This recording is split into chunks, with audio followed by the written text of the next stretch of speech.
अस्सलाम वालेकुम viewers and students. आज फिर एक नए टॉपिक के साथ मैथमेटिक्स के साथ हाजिर हैं। और आज का ये जो टॉपिक है और ये जो सीरीज़ चल रही है मैथमेटिक्स की और फिज़िक्स की, ठीक है, तसलसल के साथ इसके साथ चलते रहेंगे तो आपको बहुत बड़ा फ़ायदा होगा। मैथमेटिक्स और फिज़िक्स के जो चंद बेसिक रूल्स हैं ना, वो आपको इंतहाई आसानी के साथ समझ आ जाएंगे। तो इसके लिए जो है, आपने अभी तक अगर चैनल को सब्सक्राइब नहीं किया या आप चैनल पर नए हैं तो आप छोटी सी रिक्वेस्ट है कि चैनल को सब्सक्राइब कर लें ताकि हमारी हर नई वीडियो आप तक बर वक्त पहुँचती रहे और कोई वीडियो आपसे मिस ना हो जाए। इसलिए आप बेल आइकन को दबाकर ऑल को भी सिलेक्ट कर लें। तो अपने टॉपिक की तरफ चलते हैं। लेकिन आज का ये जो टॉपिक होगा, ये आपके पास जो एक्सरसाइज 1.3 है, नंबर 1 की एक्सरसाइज 1.3 का, इस तरह समझिए प्री एक्सरसाइज है।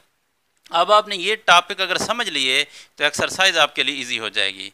तो चलते हैं टॉपिक इस तरफ। सबसे पहले ये है कि conformability for the addition slash subtraction of the matrices. कौन से मैट्रिक्स ऐसे हैं जिनकी एडिशन हो सकती है और सब्ट्रैक्शन हो सकती है, और कौन से ऐसे मैट्रिक्स हैं जिनको आप ऐड या सब्ट्रैक्ट नहीं कर सकते। तो सबसे पहले हम देखते हैं कि हमारे पास लेट अगर कोई एक जो है वो कोई मैट्रिक्स ले लेते हैं, ठीक है, कन्फर्मेबिलिटी फॉर एडिशन, ठीक है, बस सिंपली फॉर एडिशन लिख लेते हैं, फॉर एडिशन। अब एडिशन के लिए लेट हमारे पास अगर आपके पास मैट्रिक्स ए है 1 2 3 4 और एक बी मैट्रिक्स है आपके पास लेट 6 7 8 9, अगर आप इस ऑर्डर ऑफ ए देखें, ए का ऑर्डर अगर देखें, उसकी डायमेंशन देखें, उसकी साइज देखें, तो वो आपके पास क्या है, हम पहले से पढ़ चुके हैं, 2 बाई 2 है। और सिमिलरली अगर आप ऑर्डर ऑफ बी देखें तो ऑर्डर ऑफ बी भी आपके पास क्या है, 2 रो बाई 2 कॉलम है, तो ये भी आपके पास 2 बाई 2 है। तो अगर आप इनको ज़रा गौर से देखें तो आपके पास इन दो का जो ऑर्डर है, ये भी आपके पास 2 बाई 2 है, ये भी आपके पास 2 बाई 2 है। क्या मतलब कि order of A is equal to order of B. तो इट मीन्स कि जब भी आपके पास क्या होगा, order of A is equal to the order of B, तो it means that A and B are conformable for addition and subtraction. जो मैट्रिक्सेस भी एडिशन के लिए कन्फर्मेबल हैं, जिनकी एडिशन हो सकती है, उनकी सब्ट्रैक्शन भी हो सकती है, और जिनकी एडिशन नहीं हो सकती उनकी सब्ट्रैक्शन भी नहीं हो सकती। कैसे? मिसाल के तौर पर अब आपको यहाँ पे ये पता चल गया कि कौन से मैट्रिक्सेस को ऐड किया जा सकता है। तो सिंपल सी बात यह है कि जिनका आपस में ऑर्डर सेम है उनको ऐड किया जा सकता है, जिनका ऑर्डर सेम नहीं है उनको ऐड नहीं किया जा सकता, और जिनका ऑर्डर सेम है उनको सब्ट्रैक्ट भी किया जा सकता है, जिनका ऑर्डर सेम नहीं है उनको सब्ट्रैक्ट भी नहीं किया जा सकता। तो चुनाचे आगे कोई एक जो है ना, इसकी वो लेते हैं, अब एडिशन पे आ जाते हैं ना। ये तो कन्फर्मेबिलिटी थी। तो फॉर एडिशन के लिए जब हम क्या कर लेंगे, ए प्लस बी को ऐड करेंगे, तो आपके पास ए मैट्रिक्स है 1 2 3 4, ए प्लस बी मैट्रिक्स क्या है, बी आपके पास है 6 7 8 9। अब जब दोनों को ऐड करेंगे तो हमारे पास जो ए प्लस बी आएगा, कैसे ऐड करना है, कोई मैट्रिक्स, अब ये तो ऐड कर सकते हैं या नहीं कर सकते, उसके लिए आपने ऑर्डर को देखना है। ऑर्डर सेम हो गया तो ऐड कर सकते हैं, ऑर्डर सेम नहीं है तो ऐड नहीं कर सकते। अब अगर ऑर्डर कर सकते हैं, ऑर्डर सेम है, अब उनको क्या कर सकते हैं, हम ऐड कर सकते हैं। तो सवाल ये पैदा होता है कि भाई ऐड करेंगे कैसे। तो ऐड कैसे करेंगे, आपने क्या करना है, इनकी कोरस्पॉन्डिंग प्लेसेस वाले एलिमेंट्स को ऐड करना है। कोरस्पॉन्डिंग प्लेसेस कौन सी हैं आपके पास, लेट फर्स्ट रो का ये जो फर्स्ट ठहरा हुआ है, इधर भी फर्स्ट रो का फर्स्ट ठहरा हुआ है, इनको आपस में ऐड करना है। सिमिलरली आगे अगर आप इसी रो के साथ चलें तो फर्स्ट रो का ये सेकंड ठहरा हुआ है, ये फर्स्ट रो का सेकंड ठहरा हुआ है, इसको इसके साथ, इसको आपस में ऐड करेंगे, इनको आपस में ऐड करेंगे। सिमिलरली आपके पास देखें, फिर फर्स्ट रो ख़त्म हो गई, अब सेकंड रो का फर्स्ट, और इधर भी आपके पास सेकंड रो का फर्स्ट ठहरा हुआ है, ठीक है। तो इस तरह आपने क्या करना है, ये आपके पास सेकंड रो का सेकंड ठहरा हुआ है, ये भी सेकंड रो का सेकंड ठहरा हुआ है, इनको आपस में ऐड करना है। तो क्या मतलब, जो आपस में कोरस्पॉन्डिंग एलिमेंट्स मौजूद हैं उनको आपस में ऐड कर देना है। तो समझो कि दो मैट्रिक्स ऐड हो गए हैं। कैसे? अब देखिए, आपके पास ये इसका फर्स्ट रो का फर्स्ट एलिमेंट हो गया 1, इसका फर्स्ट रो का फर्स्ट हो गया 6, तो 1 + 6। आगे आप देखें फर्स्ट रो आगे इस तरतीब के साथ चलेंगे, इसका दूसरा एलिमेंट सेकंड एलिमेंट प्लस इसका भी प्लस है तो सेकंड, ये हो जाएगा 7। अब सेकंड रो पे आ जाते हैं, इसका पहला क्या है 3 है और इसका पहला ऐड होगा प्लस का 8। इसका आपके पास आगे क्या है 4 प्लस उसका क्या है 9। ठीक है, अपने सामने वाले पहला पहले के साथ दूसरा दूसरे के साथ, इधर पहला पहले वाले के साथ जो उसकी मुतबादिल जगह पे मौजूद है, तो आपके पास a प्लस बी का क्या रिजल्ट आ जाएगा, a plus B is equal to 1 plus 6 7, 2 plus 7 9, 3 plus 8 11 और 4 प्लस 9 13 आ जाएगा। तो ये आपके पास क्या हो गया, a plus B is equal to this. अच्छा, सिमिलरली जिनकी एडिशन हो सकती है उनकी सब्ट्रैक्शन भी हो सकती है। ठीक है, तो ये एडिशन था, अब इधर हम जो है वो सब्ट्रैक्शन भी कर लेते हैं कि किन मैट्रिक्सेस की सब्ट्रैक्शन हो सकती है। तो those matrices which are conformable for addition they are also conformable for the subtraction, यानी उनकी सब्ट्रैक्शन भी हो सकती है, जिनकी एडिशन हो सकती है, और जिनकी एडिशन नहीं हो सकती उनकी सब्ट्रैक्शन भी नहीं हो सकती। कैसे, फॉर एग्जांपल लेट अगर हमारे पास कोई एक मैट्रिक्स है, ठीक है, मैट्रिक्स ए है, वो आपके पास 6 7 8 9 है, और दूसरा हमारे पास कोई मैट्रिक्स सी है, वो आपके पास क्या है 1 2 3 4 है। हमने क्या करना है, a माइनस सी फाइंड करना है, तो c को a से सब्ट्रैक्ट करना है। तो पहले बताएं कि ये कन्फर्मेबल फॉर सब्ट्रैक्शन हैं या नहीं है। तो ऑर्डर देखें, 2 रोज 2 कॉलम, तो 2 बाई 2, 2 रोज 2 कॉलम, तो 2 बाई 2, तो 2 बाई 2 और 2 बाई 2 सेम हो गया ऑर्डर, तो इट मीन्स ये कन्फर्मेबल फॉर सब्ट्रैक्शन हैं। तो a माइनस सी फाइंड करना है, तो वैल्यू लिखें a माइनस सी। ए आपके पास क्या चीज़ है 6 7 8 9, फिर इधर से देखा करें माइनस माइनस सी, तो सी की वैल्यू सी आपके पास क्या है 1 2 3 4। तो अब जिस तरह एडिशन में हमारे पास कोरस्पॉन्डिंग एलिमेंट्स जो थे, कोरस्पॉन्डिंग प्लेसेस वाले, वो आपस में सॉल्व होते थे, पहला पहले के साथ दूसरा दूसरे के साथ, फिर नीचे वाला पहला पहले के साथ दूसरा दूसरे के साथ। तो इसमें सब्ट्रैक्शन आ गई है एडिशन की बजाय, बाकी सेम टू सेम प्रोसेस वही है। कैसे, मिसाल के तौर पर इधर देखें 6 माइनस 1, वेरी गुड, ये क्या हो जाएगा 7 माइनस 2। मुझे लगता ऐसे है जैसे आपकी भी आवाज़ उधर से आ रही है। तो ये क्या हो गया 8 माइनस 3 9 माइनस 4, तो ये कितना हो जाएगा जनाब 6 माइनस 1 5, 7 माइनस 2 5, 8 माइनस 3 5, 9 माइनस 4 5। तो आपके पास a माइनस सी का जो रिज़ल्ट आया वो क्या चीज़ है, ये होगा। तो इस तरह से सब्ट्रैक्शन होगी, इस तरह से एडिशन होगी। अब एक एग्जांपल इसकी भी दे देते हैं कि हम किस तरह से, कौन से ऐसे मैट्रिक्स हैं जिनको ऐड या सब्ट्रैक्ट नहीं कर सकते। तो मैंने आपको सिंपली बता दिया है कि जिनका ऑर्डर सेम नहीं है वो मैट्रिक्स क्या है, not conformable for addition and subtraction. कैसे, मिसाल के तौर पर लेट हमारे पास कोई ए मैट्रिक्स है, उसका लेट जो हमारे पास ऑर्डर है 1 2, और दूसरा हमारे पास एक बी मैट्रिक्स है, उसका ऑर्डर है 3 4। अब अगर इसका ऑर्डर देखें तो ए का जो ऑर्डर है, ऑर्डर ऑफ ए, वो आपके पास कितना है, कितनी रोज हैं 2 रोज, बाई कॉलम कितने हैं 1। और अगर आप ऑर्डर ऑफ बी देखें तो बी का ऑर्डर कितनी रोज हैं 1, बाई कॉलम्स कितने हैं 2। तो ये 2 बाई 1 है, वो 1 बाई 2 है, तो लिहाजा इनका ऑर्डर सेम नहीं है। Order of A not is equal to the order of B, so and A and B are not conformable for addition, also not conformable for subtraction. Multiplication of a matrix by a real number, जब हम किसी matrix को किसी real number से multiply करते हैं तो कैसे मल्टीप्लाई करेंगे। यानी कोई आपके पास नंबर है, उस नंबर को किसी मैट्रिक्स से मल्टीप्लाई करना है, या कोई एक मैट्रिक्स है उसको नंबर से मल्टीप्लाई करना है, तो कैसे करेंगे।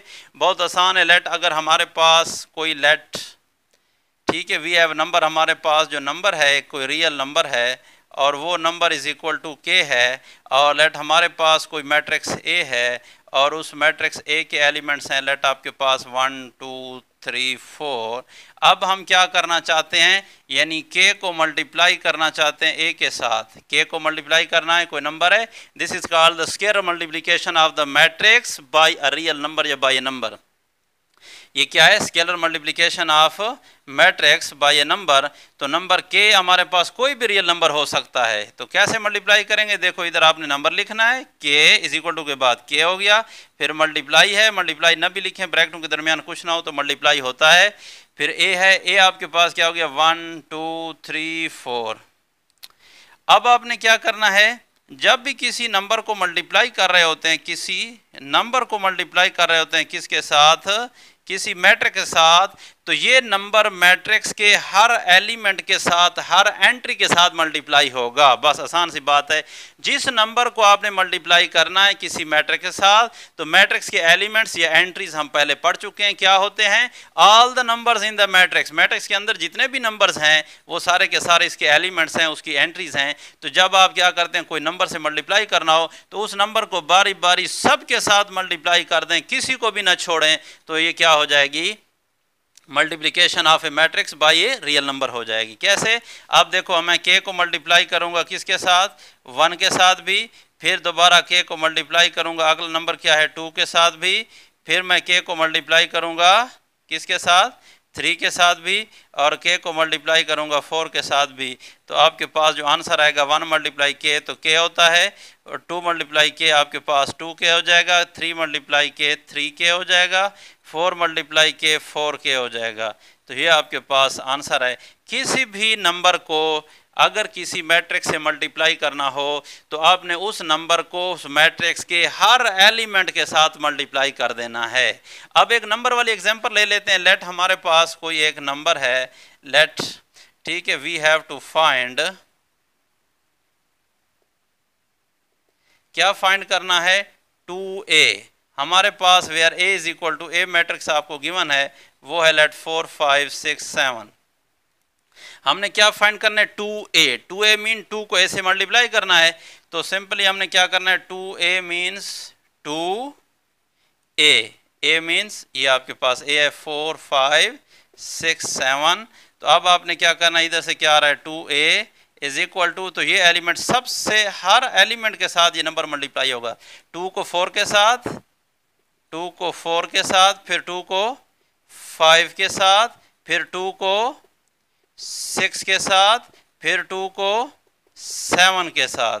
तो ये आपके पास क्या हो जाएगा, 2a is equal to 2 multiply 4, 2 4 ज़र 8 हो जाएगा, 2 5 ज़र 10 होगा, 2 6 ज़र 12 हो जाएगा, 2 7 ज़र 14 हो जाएगा।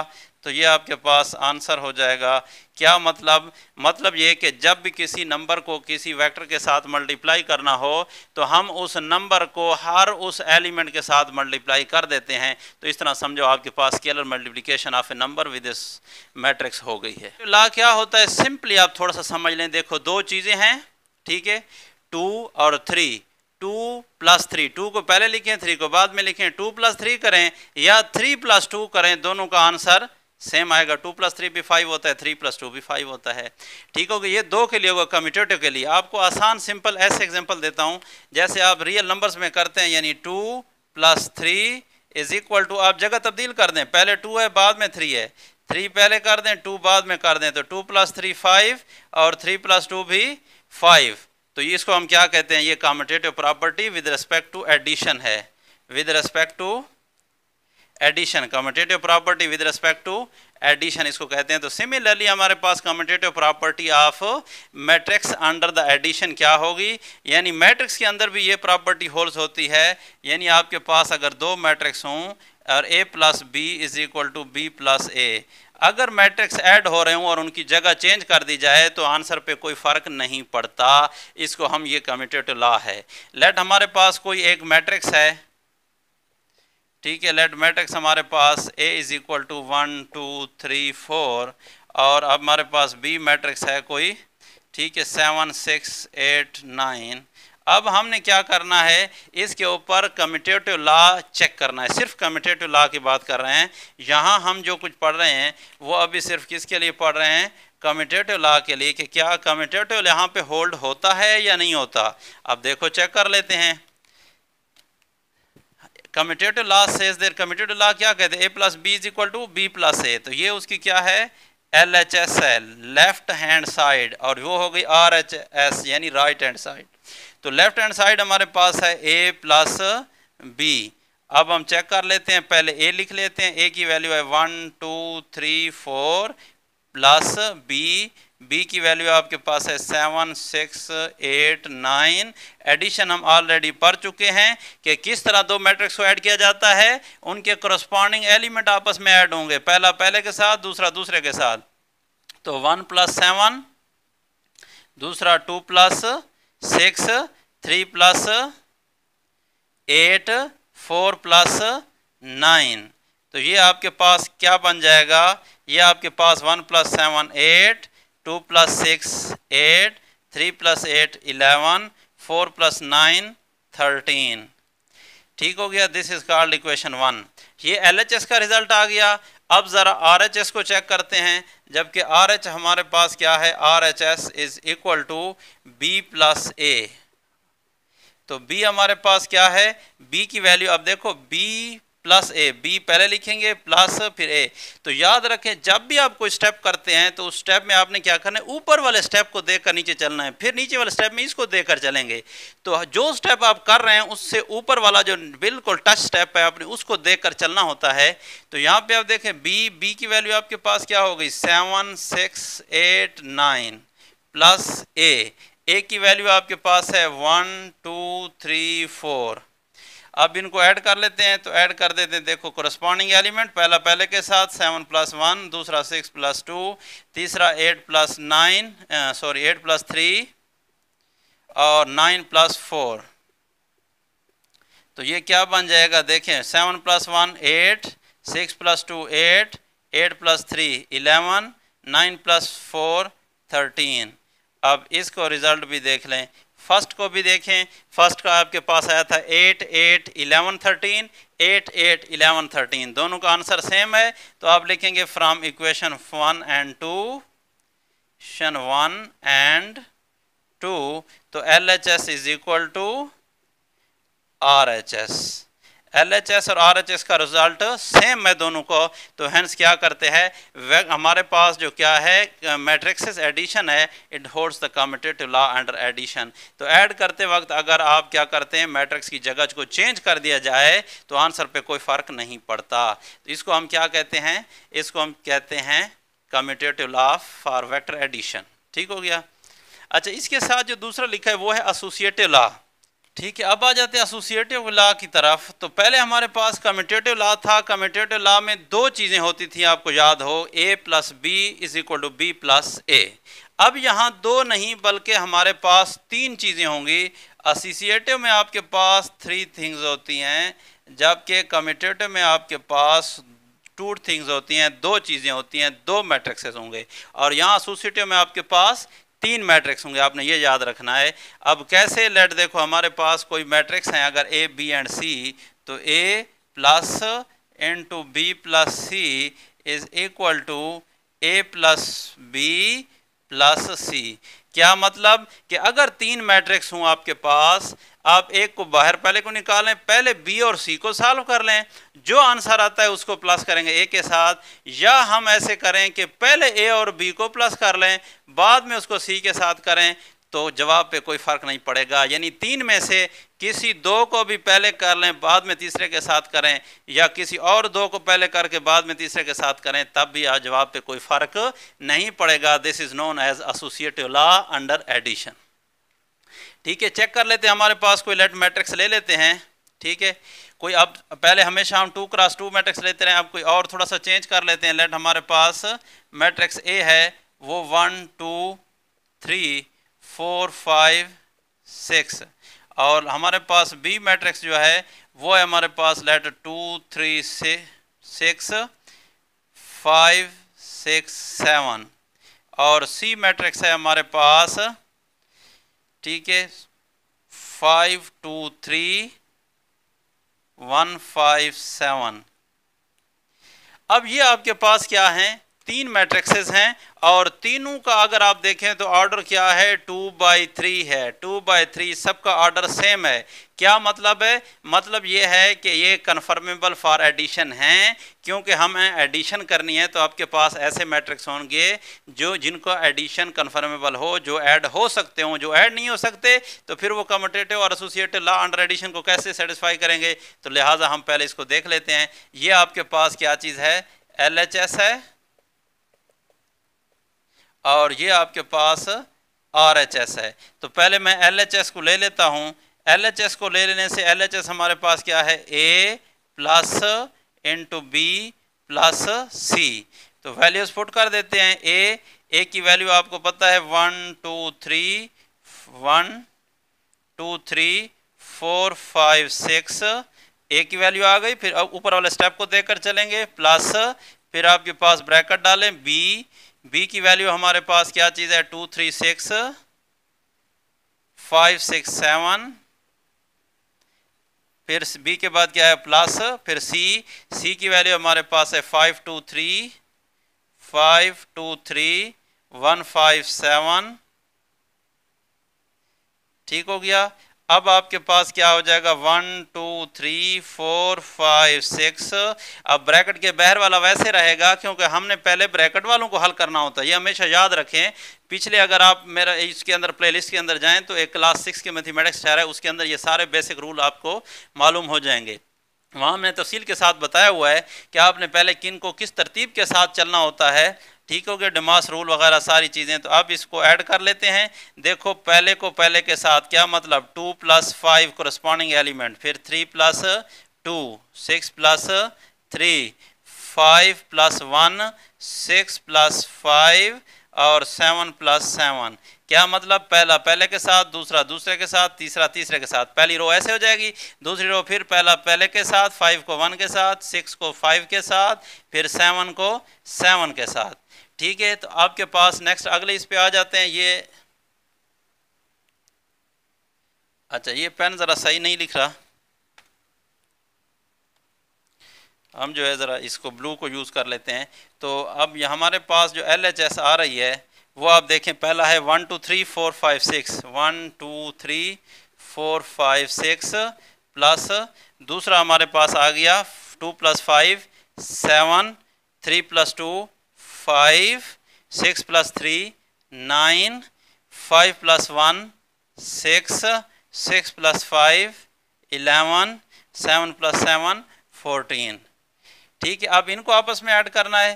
तो ये आपके पास क्या होगा? फिर कोरस्पॉन्डिंग प्लेसेस वाले ऐड होंगे, पहला पहले के साथ, दूसरा दूसरे के साथ, तीसरा तीसरे के साथ। फिर नीचे वाले भी इस तरह, पहला पहले के साथ, दूसरा दूसरे के साथ, तीसरा तीसरे के साथ। तो ये हो जाएगा 1 + 7 2 + 5 3 + 9 4 + 6 5 + 11 6 + 14।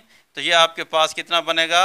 अगर इधर देखें तो 1 + 7 8 2 + 5 7 3 + 9 12 4 + 6 10 5 + 11 16 6 + 14 20।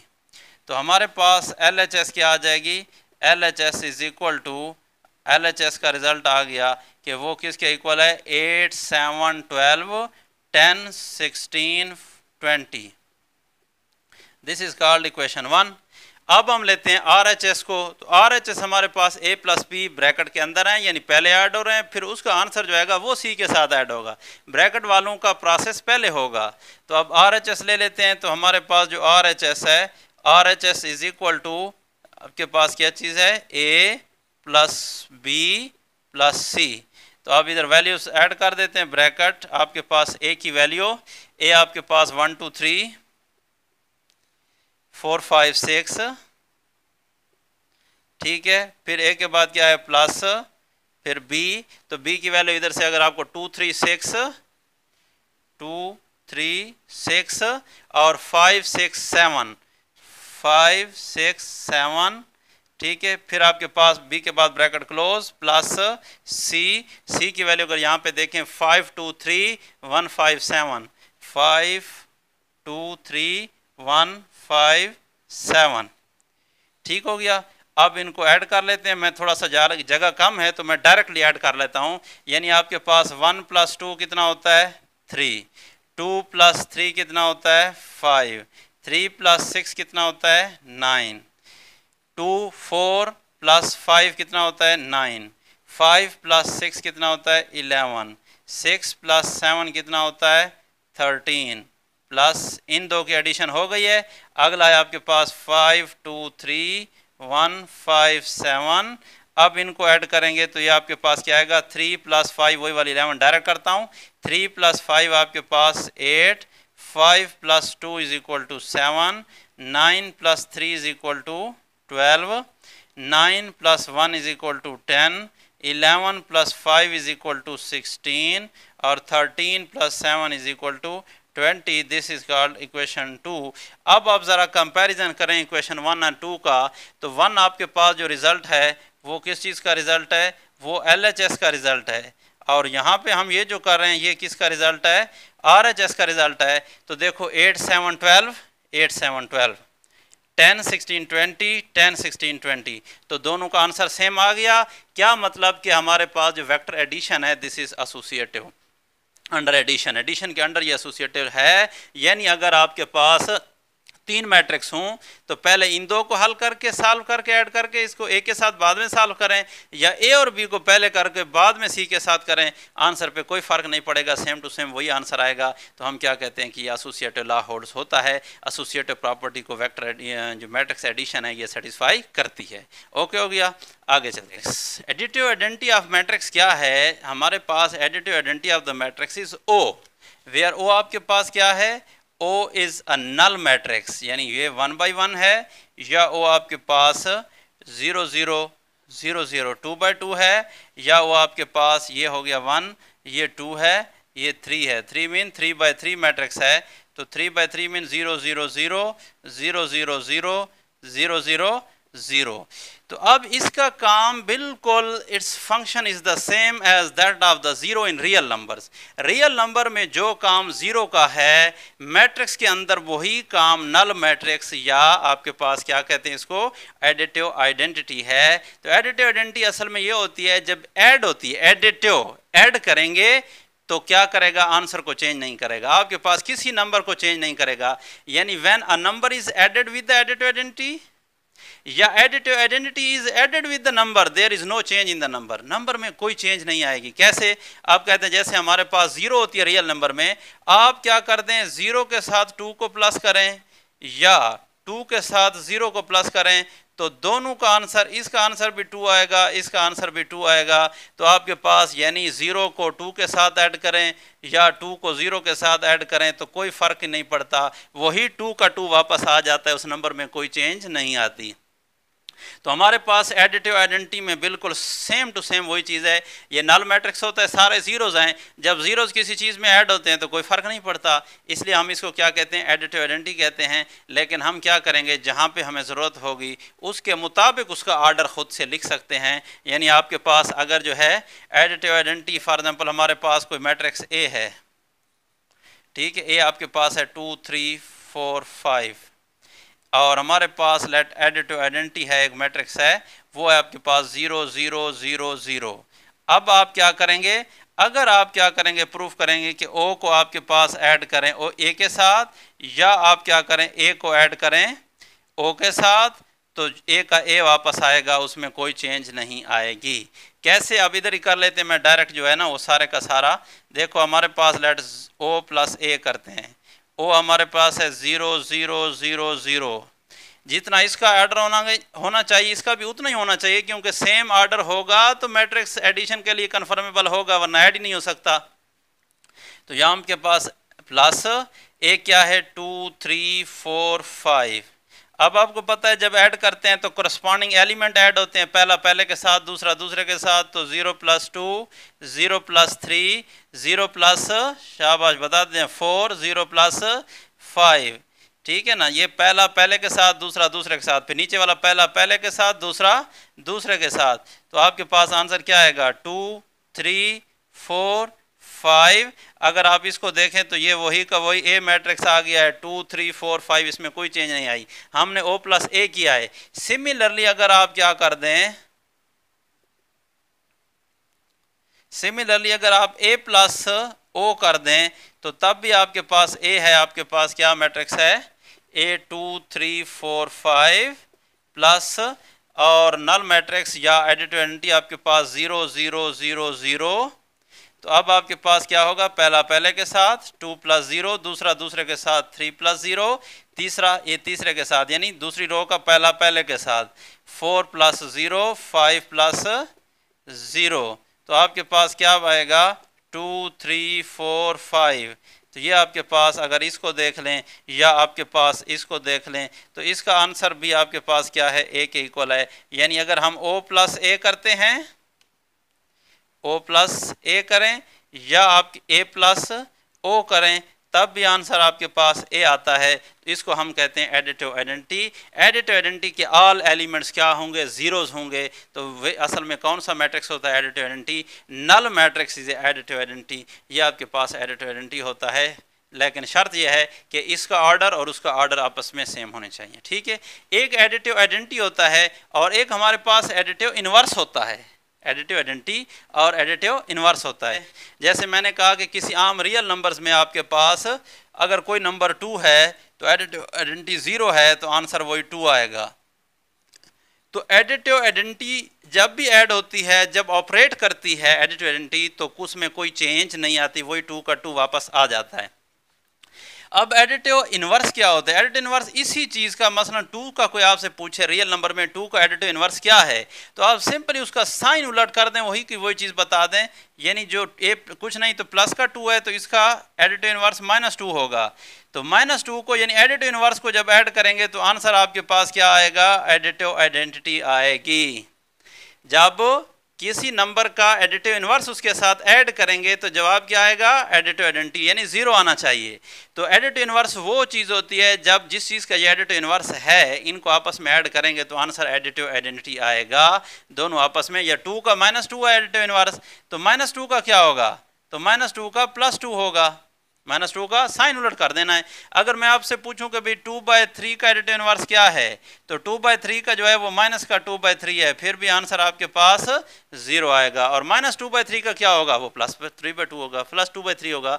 तो वही का वही नंबर लिखना है, सिर्फ साइन चेंज कर देना, ये एडिटिव इनवर्स बन जाता है। और एडिटिव इनवर्स का ये फंक्शन है कि ये जिस चीज़ का एडिटिव इनवर्स है जब उसके साथ ऐड होगा तो आंसर क्या आएगा, एडिटिव आइडेंटिटी आएगा, यानी नल मैट्रिक्स आएगा। यहाँ मैट्रिक्स की बात कर रहे हैं, ये सिंपली मैंने आपको समझाने के लिए रियल नंबर्स की एग्जांपल दी है। 3 2 -1 और 1 -3 5, ठीक हो गया।